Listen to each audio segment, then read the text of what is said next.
which is the one we've all been waiting for. The 2012, what? 2015. Sorry, it's misnamed. The 2015 to 2025 long-term plan. And I have some recommendations. So I would like to move. What's happened?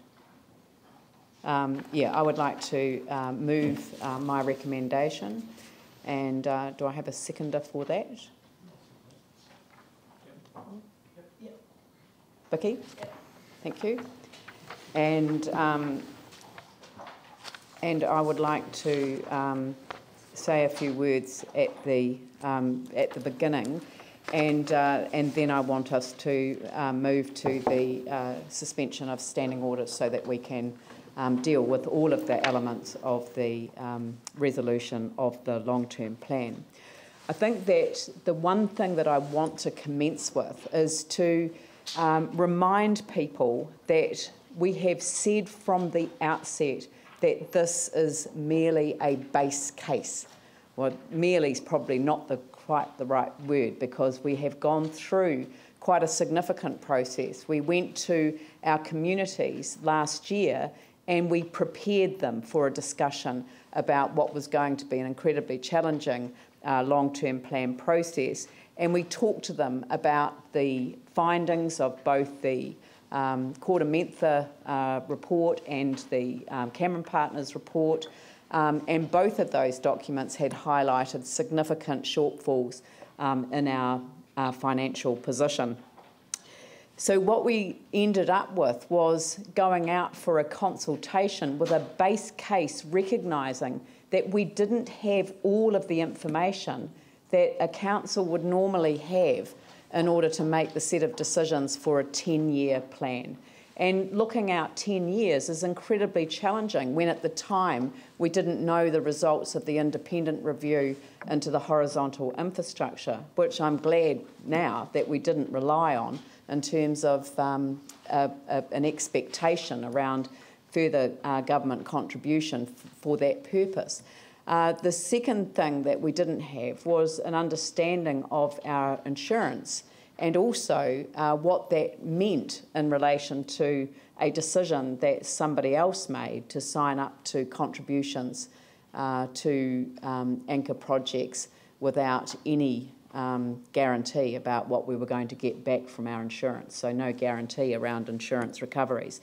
This has put this council in a particularly challenging decision.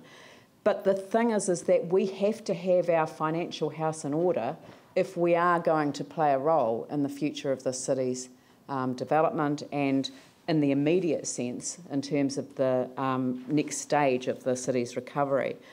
From a position of financial independence, which this long-term plan gives us, we actually become politically self-determining. We are in a position as a council to ensure that we can meet our obligations to our city. It's going to be hugely challenging, but we have the opportunity now to really sort of stand on our own 2 feet. We're not beholden to anyone in that regard. We have the capacity within our own resources to sort this out.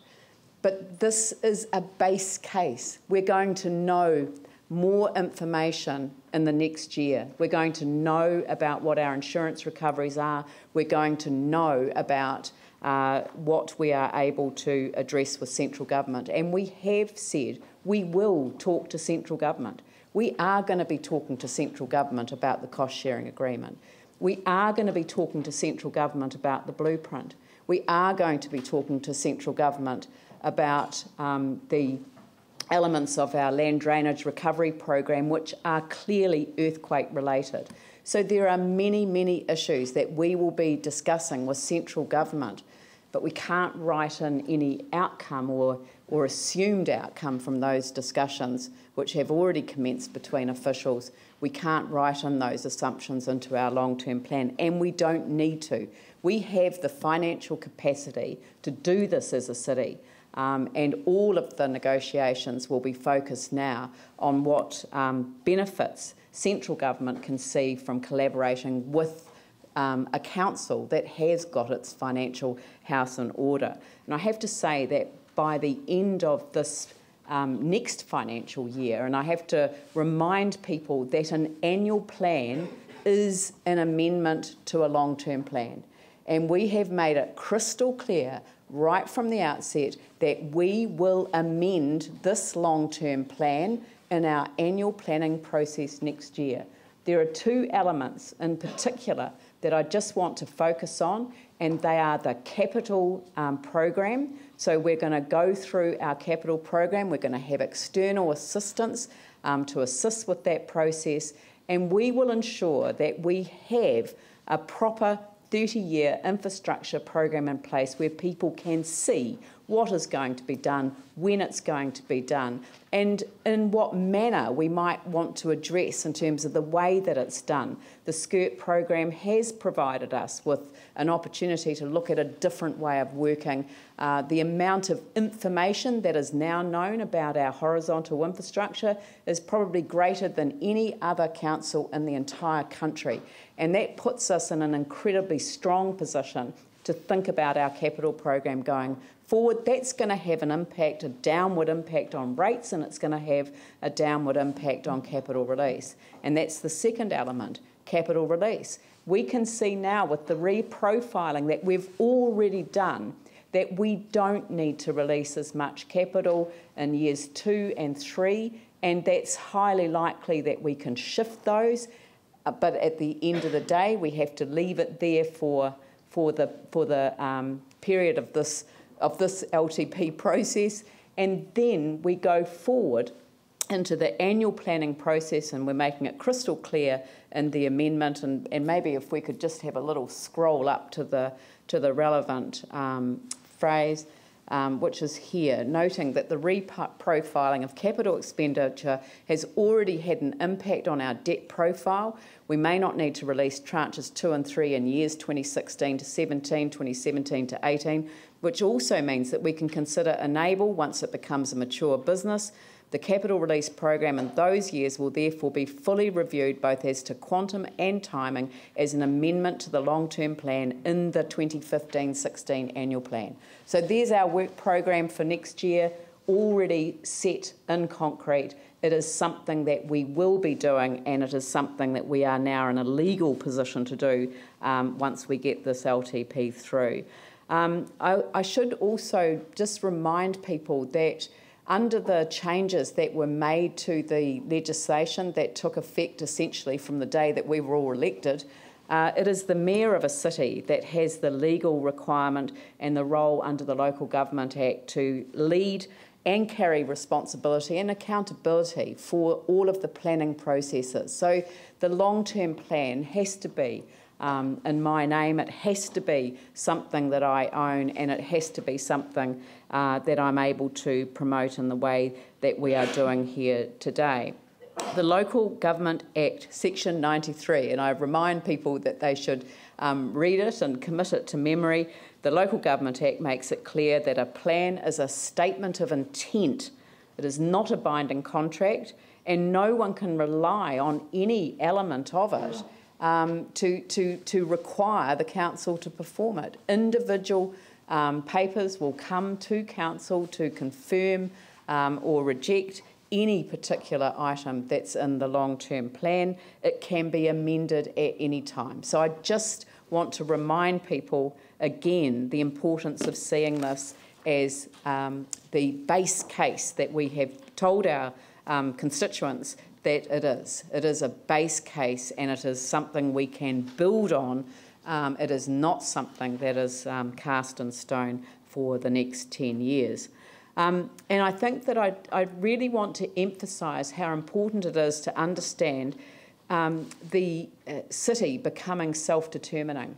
And I think that there has been considerable concern expressed about the extent of uncertainty that we might face as a city. And I guess we've all been through this together as a city, and there are uncertainties. But what this tells the people of Christchurch is that we can we can do it as a city. We can contribute what we need to contribute to the cost of repairing our damaged infrastructure and getting our city back on track. The interesting thing about where we go to from here, though, is not so much in the delivery of that. It's the next step. And, you know, I've described this long-term plan as from recovery to resilience. And it's about ensuring that we can regenerate our city. So it's not just about putting things back, it's actually about regenerating and taking this opportunity to build back something that's even better than what was there before. And I always think of the anchor projects as having an important component within the city plan, but it's what happens in between those spaces that's equally important, because they will generate the private sector investment that our city absolutely needs to see to build momentum inside our central city. At the same time, this LTP recognises that we can't look at our central city in isolation from the people who live in the suburbs. And we actually do need to find ways of ensuring that we can regenerate in our suburbs as well. And people have heard me talk about the master planning processes before that require resources to support them and ensure that they can literally take off. I think that despite the challenges that we've had to confront this year, and the fact that this LTP contains no assumptions as to further Crown contributions to the cost of repairing our city's damaged infrastructure, I guess that when we reflect on how we got to this point, we had an implied expectation in an unaudited 3-year plan in 2013 to 16 that this would be forthcoming, and we've had to face up to the reality that we can't rely on that assumption. Actually, it was 2012 to 2015, I guess, was that particular 3-year plan.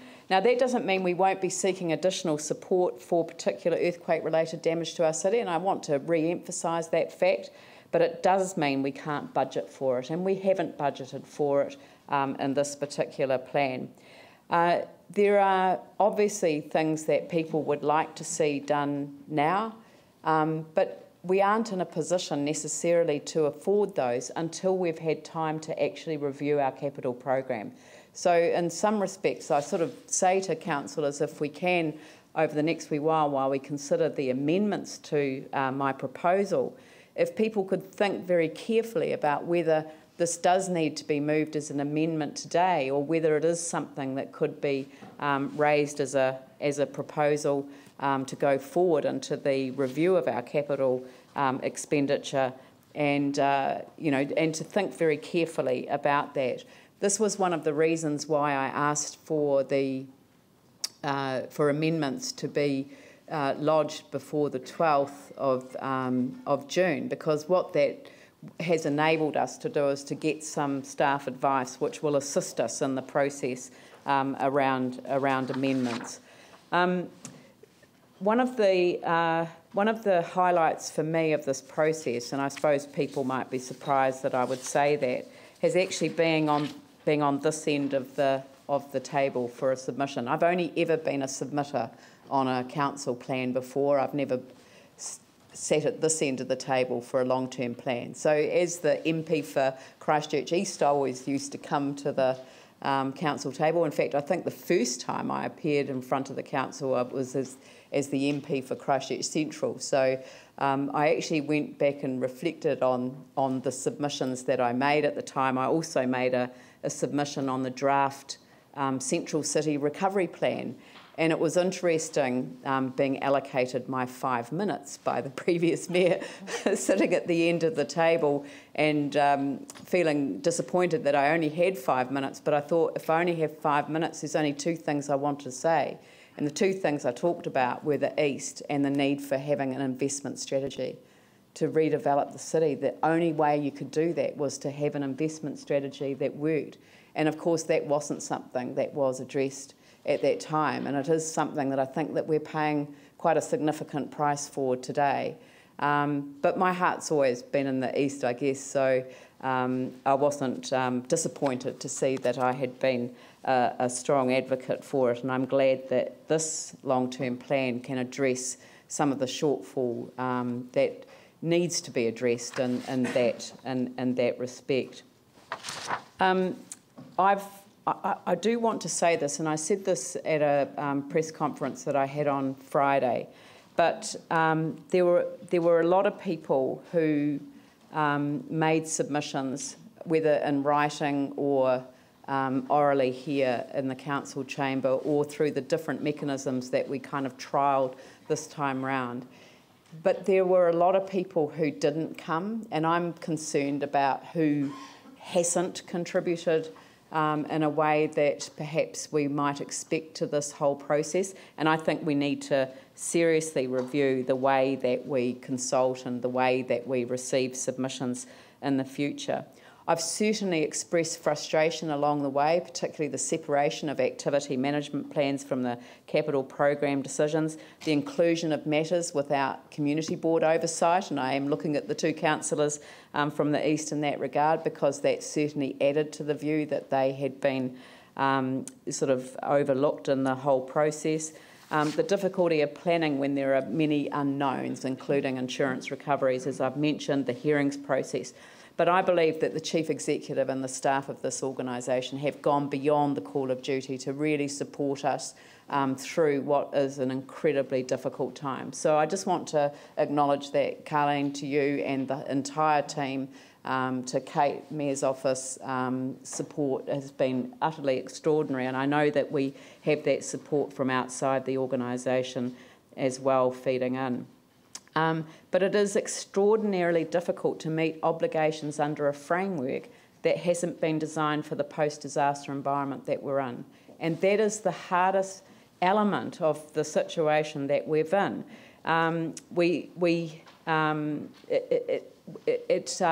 It was made more complex than I think Parliament ever intended it to be by introducing a brand new form of consultation called a consultation document, which was actually supposed to make the process easier, but which actually created additional challenges that an organisation such as ours found incredibly difficult, especially when we weren't out consulting on, you know, the 6 or 10 big projects that we needed to, you know, get feedback on.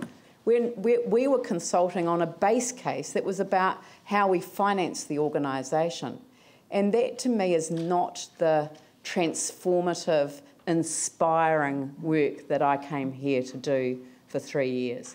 So I think that in a post-disaster environment, governments in the future need to think very carefully about collaborating on a form of working through frameworks that provide the protections that obviously those frameworks are designed to give, but in a way that actually facilitates community engagement. If there is one message I took from the submissions that came through, is that people want to be heard. They actually want to be consulted. They want to be consulted about things that weren't even our responsibility. But over and over again, the message came, we want to be heard. And I think that it is absolutely vital that we have absolute transparency in all aspects of planning processes. And in a post-disaster environment, a government has to think very seriously about how they're going to engage with the wider community and how the council that represents that community is locked into that process in a way that is flexible but also meaningful, because the last thing that we want to do is to have people encouraged to make submissions about ideas that are never going to fly. So how do you have that conversation? And learning to deal with complex issues is something that that our city, I think, can contribute to others who may experience what we've been through sometime in the future. And that's something that came through the submissions process. I mean, I know that everyone heard it the same that I heard it, which was building resilience demands collaboration. It requires collaboration. You can't have a resilient community unless there is a collaborative environment. And the submissions that we got over and over and over again, it actually, I thought, was quite heartwarming to hear from our communities who said, don't do stuff for us, do stuff with us. Give us the resources and we will do things for ourselves. You know, time and time again, building jetties. You don't need to come out and build that jetty for us, they said. We will build the jetty, just give us the resources and the support to do so.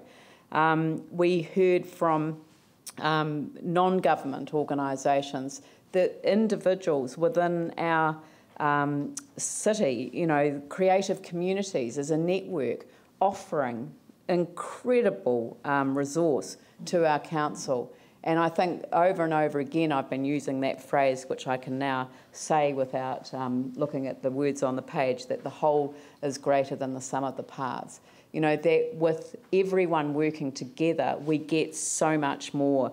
We had communities across the city wanting to contribute to the well-being of the city, both the people and the environment. They want to look at what I've called, well, others have called wicked problems. Wicked problems require people from a whole lot of different disciplines to work together.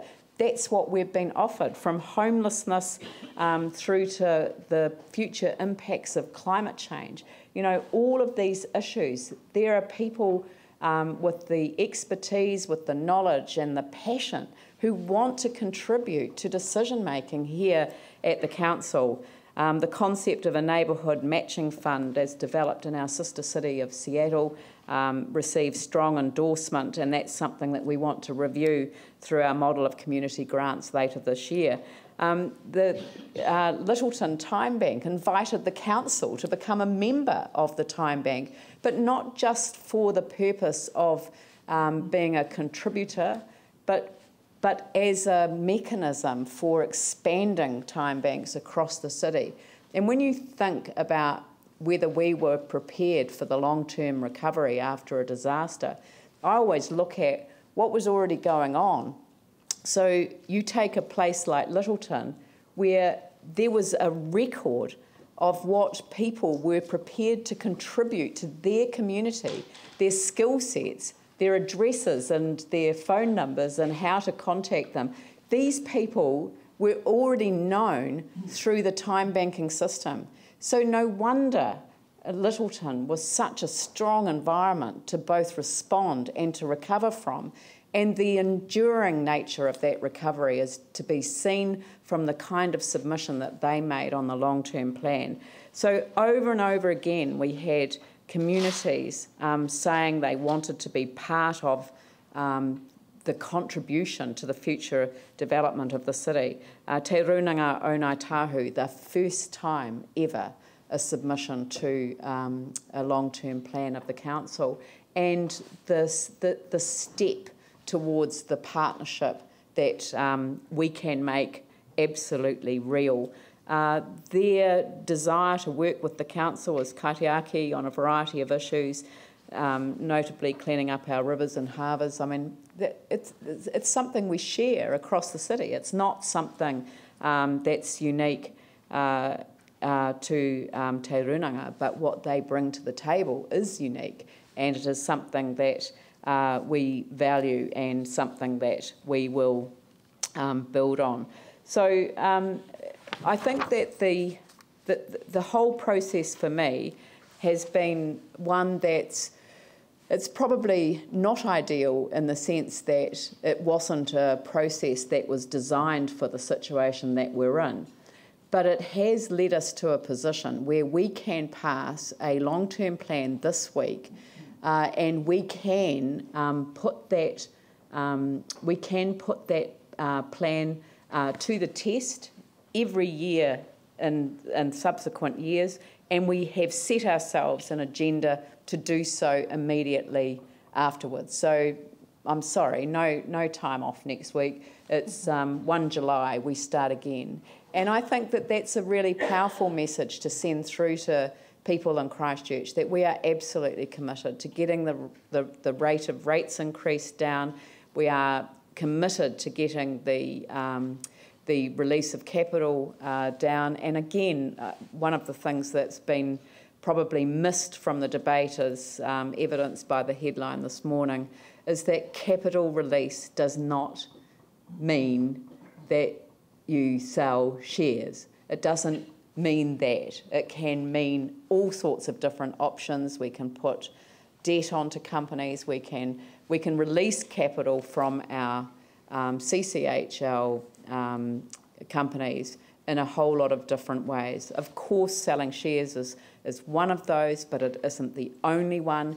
And we have made it crystal clear that if that were to be an option, then that has to be for the strategic benefit of the city or the region as a whole. So that, and by changing the recommendation to one that makes it crystal clear that the 3 core infrastructure assets remain on the strategic assets list, means that any decision in relation to any equity release from any one or all 3 of those companies would have to go through a special consultative procedure. So, and that was certainly a message that came through the submissions process. It was made pretty clear that people wanted to have a say if that were going to be the case.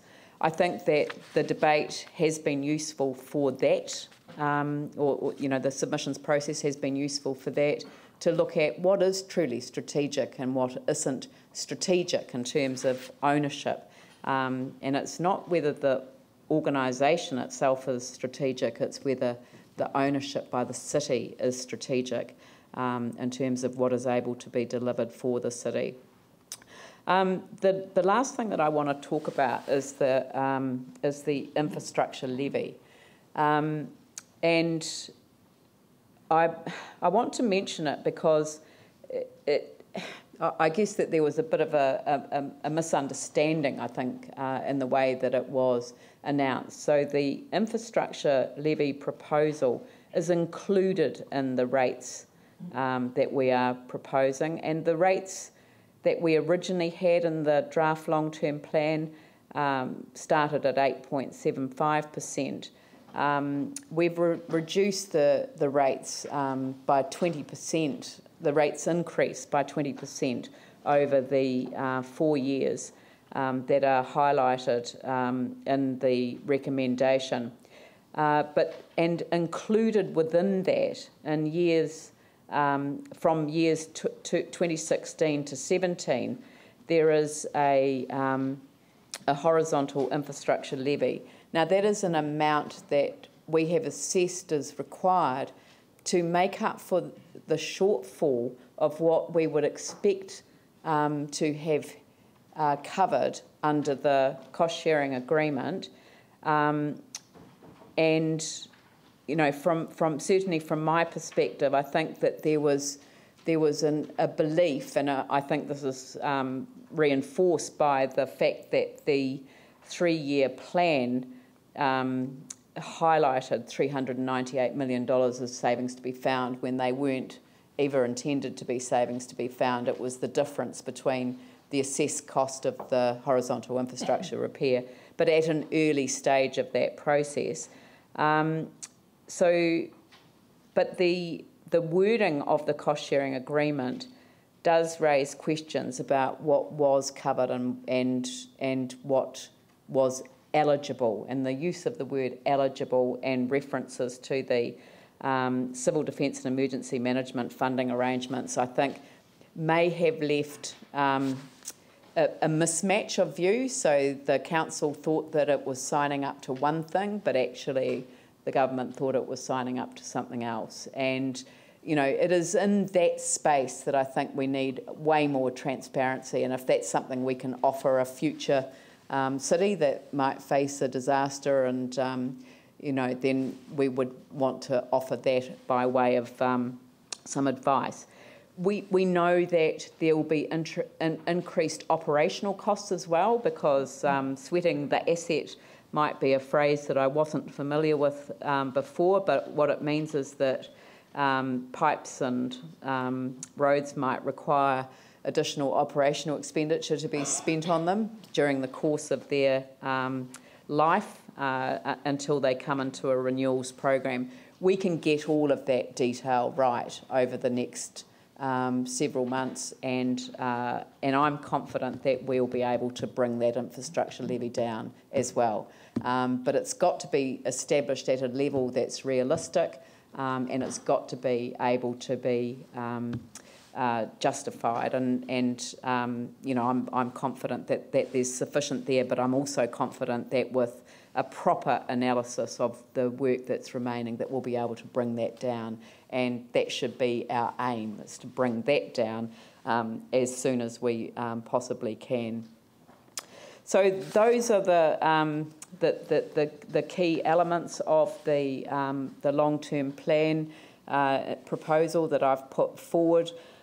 We have obviously an interest in the transition recovery process that will be announced by central government soon. Obviously, we want to be in a position to submit on the transition recovery plan the same way that everyone else will, but from a position of strength. And I think this does put us in a position of strength. We are in a position to say that we are able to self-sustain as a council. We know exactly the position that we're in. We will have better knowledge next year, and that will enable us to progress. That will enable us to progress things in a much more strategic way, and I believe do one thing, and that's the last thing that I want to say is when people make a decision to run for council next year, then this council will have left them absolutely with the platform that will enable them to know exactly what the financial position is, what is possible and what is not, and nobody will be blindsided by the kind of shock that I think all of us were blindsided with after the last election. And I think that's a gift to the next council that we can all take some pride in. So I would like to leave my introductory comments there. We're going to debate the proposal on Friday once we have the audit opinion. But I would like someone now, well, I would like to move that we now temporarily suspend standing orders and the particulars, and Phil will second it, and that there are basically 3.9.6, 3.9.8 and 3.9.9, and that's to ensure that we've actually got people who are able to move amendments, because we'll run out of people if you're not allowed to move an amendment after you've moved an amendment. So yeah, so that's all I need to do. Yeah, so I'll put that motion. All those in favour say aye. Those opposed say no. That's carried. And what is the time? It's 12 o'clock. So we will move on to the amendments, but I think we'll break for lunch. And sorry?